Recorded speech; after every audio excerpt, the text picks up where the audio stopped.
Total ta' 28 persuna ttestjaw pożittivi għal COVID-19 fl-aħħar 24 siegħa. Nħabbar mill-Ministeru għas-Saħħa fejn ġie spjegat illi fil-maġġoranza tagħhom il-każi huma ta' persuni li għandhom inqas minn 35 sena. 4 minnhom huma individwi li kienu preżenti għal festa ta' Santa Venera filwaqt li 5 oħra ma jafux minn fejn ġew infettati. Magħhom ittestjaw pożittiv 19 l-immigrant mit-33 illi matul il-jum tal-erba' iddaħħlu Malta wara li ġew salvati mill-Forzi Armati ta' Malta. Issa, il-każi totali minn meta feċċ il-virus fil-Gżejjer Maltin jitilgħu għal 814 bl-ammont ta' każi attivi preżentament huwa dak ta' 140.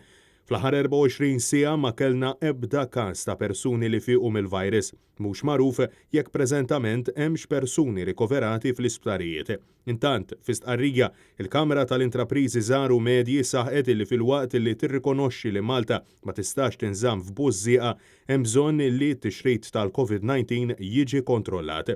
Iċ-Chamber tal-SMEs insistiet li dak li ġara fl-aħħar jiem seta' ġie evitat. Insistiet li l-awtoritajiet għandhom jidħlu f'diskussjonijiet mar-rappreżentanti tas-settur pubbliku qabel ma ssir aktar ħsara. Fi stqarrija separata, il-Kummissarju għas-Saħħa fl-Uffiċċju tal-Ombudsman Charles Messina insista li minnu fih għandhom jitwaqfu l-attivitajiet tal-massa sabiex dak li nkiseb frott is-sagrifiċċji ta' bosta ma jintilifx fi ftit żmien.